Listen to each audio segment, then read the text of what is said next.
Okay, we are now joined by our Busch Light Pole Award winning driver, and that's the driver of the number 24 Liberty University Chevrolet for Hendrick Motorsports, William Byron. William, congrats on the pole. Maybe just start off by telling us what this pole means to you and what that first pit box selection means for the race, and starting up front and track position and the strategy that goes into that. Yeah, it's it's good. I think it's been up and down weekend.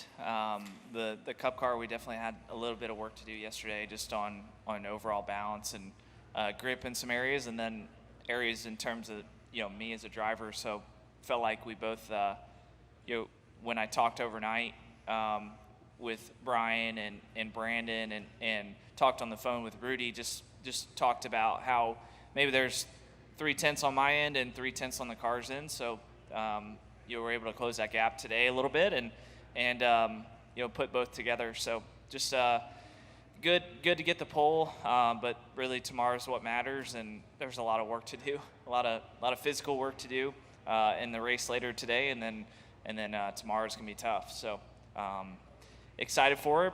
Just hopefully prepare throughout today and then going into tomorrow. Excellent. If you have a question for William, raise your hand. We'll get your mic. Start up here to the front to Holly and go around the room.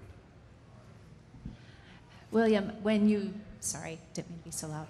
When you saw Tyler put down the lap that he did in the opening qualifying, which was like a mile an hour faster than first group, yeah, did you still have the confidence that you were going to be able to beat him in the second round? How did you how'd that work out, I guess? Yeah, I did. I honestly didn't. I thought Tyler's been the fastest, all weekend by a good bit, and I thought, honestly, I thought, okay, if we can just get in the top three, maybe those guys will slow down a little bit, or something will change, to allow us to have a better lap. And I knew I left some on the table. I don't think I thought that I could pick up that much, but a little bit's a lot. In each corner, you got 22 corners around here, so you pick up a little bit in each corner. Maybe you keep the corners that were pretty good, you keep those the same, and all of a sudden there's a second. So that's what I've always noticed with road course racing is just a little bit's a lot, and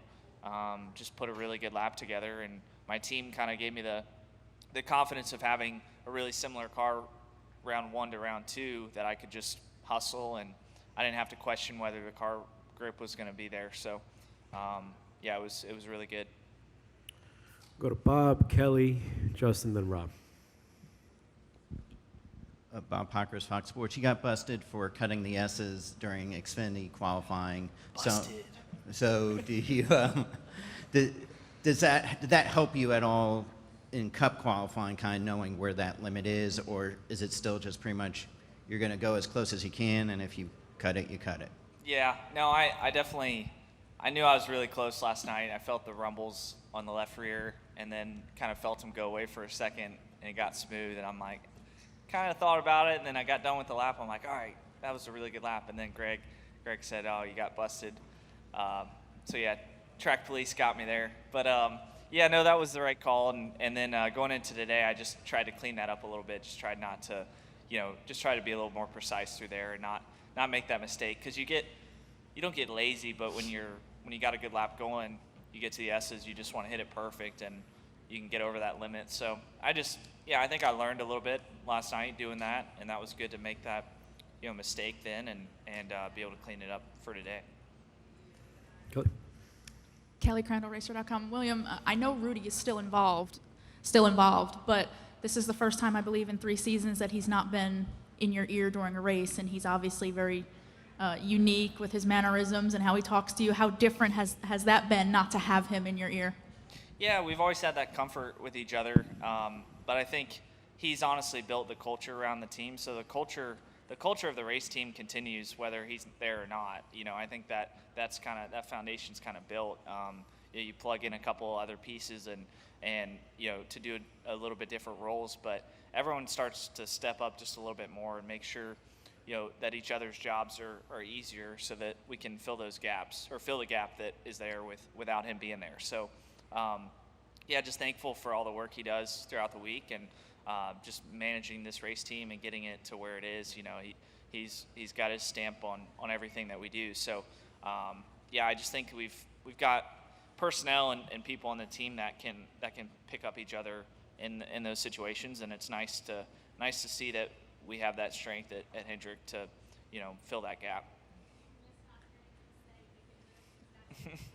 Well, that's a little bit more on like the mile and a halves and the mile tracks, but this place is tough. I mean, it's hard to conserve much. You've just got to be smart as a driver just to keep the tires, cool, as cool as you can. But yeah, I think we'll miss a couple of those, make it live counts during the race. So we'll see.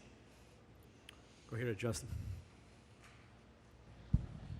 Justin Schuler kicking the tires. William, kind of just share what it's like to be racing against two F1 champions, a four-time NZ champion, especially as your teammate, and then also with Jordan running so well in qualifying fourth. Do you feel like he has a shot maybe at the end of the day tomorrow? Yeah, I think Jordan's really strong. The thing that's impressed me about him is just his adaptation to the lateral capability of this car. I think that's probably where I haven't talked to the other guys, but that's probably where the biggest difference is just how free the car is and how loose it can be in certain corners. So, but his braking is phenomenal. He's got excellent, characteristics under braking and downshifting and all those things. I think he's a right foot braker, which is crazy, in the modern era of NASCAR. So, yeah, it's impressive, what he's doing. And I think the other guys too, it's just impressive that they come over and try this because it is so different. Maybe it's a little more similar with the next gen, but it's still quite a bit different. The car has a lot more body roll, and it's a lot heavier. Go up here to the left to Rob. Rob Tiongson for the ponyfinish.net. William, congratulations on your pole and your strong start this year. Just a couple of questions. Does this seem surreal to have the kind of run you've had so far? And how are you going to cope with a racetrack like COTA with it probably being pretty hot tomorrow? Yeah, I mean, it's just kind of it's not unexpected, I don't think. I mean, it's great to see things come together like they are, but we're putting in the work, we're putting in the effort throughout the week, throughout the weekend, just to make sure that we're prepared. And so I'm not really surprised by what our team's capable of. I think it's just it's nice to see it all kind of click, and but it's a long season, so we just gotta keep it up for however many weeks are left. And yeah, we got a lot of things to still do and accomplish. So it's a grind. So just gotta strap in and get ready for it. But yeah, I think the other aspect, the heat, is definitely gonna be tough. It's gonna be just managing the day throughout today, getting the right amount of nutrients and hydration and sleep is probably the biggest thing, and then just making sure I stretch and things like that. So it's gonna be tough for sure. Steven Stump, frontstretch.com. William, this is your fourth pole in a road course. All four of them came at different tracks. You've also led 122 laps on them in your career. What would it mean to check off the winning box on a road course with how impressive you've been at them so far? Yeah, I mean, it's good. I think the race is what matters, and I haven't had the success in the races that I want to have. So just putting it together for an entire 3-4 hours. Not making mistakes, not making the critical decisions that it takes to be successful. And yeah, qualifying's always been pretty good for me. I'm typically able to just kind of get up on the wheel for that lap and make the most of it. And I think it's just doing that for 3 hours and managing the tires, managing the brakes, and kind of the ebb and flow that it takes. So. But typically we've had to race for stage points and cycle ourselves back, and I think that's definitely something this year that'll be different. And I've always kind of been racing for points, and this year we can hopefully stay up front the whole time. All right, thank you. Thank you.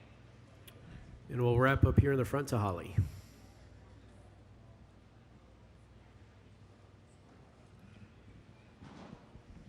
That last question, or your last answer, was kind of where I was going to go with that. But can you talk about how different this will be strategically and the advantage of starting out front because of the way the stage breaks will be handled? Yeah, it's definitely it should be a little bit different tomorrow, but there's still probably going to be one or two times that others cycle forward, that you have to kind of get through traffic. So it's, race is never that easy to be out front the whole time in NASCAR racing. So there's going to be some period of time that you're going to cycle back. Maybe it's cycle back to 8th or 9th, but you're still going to have to make up that ground. So you just got to focus on those time periods and making up the track position as quick as you can, and then managing what you have. So not getting beat up back there and beating up the brakes, the tires, and it's just it's kind of management, but hopefully we can be towards the front the whole time. All right, William, thanks for the time. Congratulations on the pole. Thank Good you. luck tomorrow.